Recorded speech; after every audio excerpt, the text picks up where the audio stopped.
Right, we'll go and carry on looking. In the meantime, I'll have a chat with a man who may well know if we're going to make it or not, because it's time for this. Ladies and gentlemen, please welcome Cool HQ's very own tech expert, it's Ian!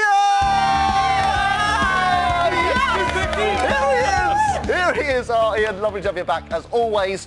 What are you going to be showing us today? Well, this is a really exciting piece of open source software that lets us create our own virtual worlds, or metaverse as we like to call it. Nice. So what's this software called? What is it? This is called Opensim, and it lets us run a virtual world server anywhere in the world. Okay. And lets us connect to that server anywhere in the world. Right, okay, so we've got our laptops here. What are you going to be showing us? What are we going to be doing? So I've given you a nice laptop there as well, so your own computer. So you're logged on, and your avatar is standing there in this virtual world. Nice, so that's me there with my CoolStuff t-shirt on. That's you there with I've your got CoolStuff t-shirt. my skinny jeans and my snazzy little trainers there, just like that. That's good, very nice. That's the one, and that's me there with my CoolStuff t-shirt and my felt-tip trousers.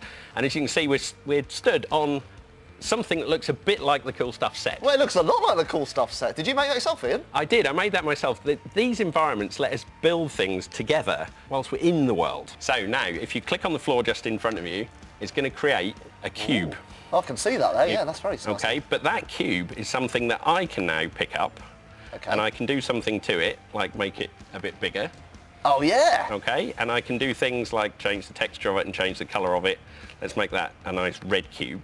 Nice. So all the things you see in this environment have been built using those kind of tools. Now, what we've just shared there has gone from my machine all the way to my server in America and all the way back to you, so you can share that space with me. It must be exhausted. That's a long way to go and come back, isn't it? That's a long way for it to go. Nice. Now, the other thing about these virtual environments is we're immersed in something, and so we can try and share ideas, we can have education programs. There's companies that build things like Quest History that takes you to the pyramids in Egypt, so you can go with a teacher and a guide and go and see what the tombs used to look like. So that would be there, like the pyramids would be there and you'd be walking around it like that? And the companies that make these sorts of things are able to package all these digital goods up, these virtual goods up, and give them to other people. Now, if you click your little fly button, oh, I'm excited about this. Is this going to make me fly? It is. Oh, I'm flying! Look at me go! I got not that way. Where have I gone?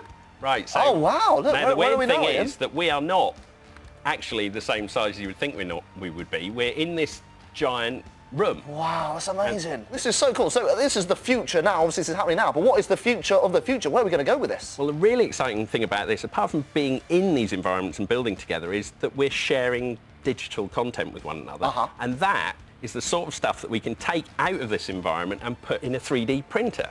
Which we've had before on the show, haven't we? Which we've had before. So we're able to take these things and turn them into real things again. That is absolutely amazing, Ian. Fantastic. Thank you so much for chatting to us about that. Give it up, everybody, one more time for Ian!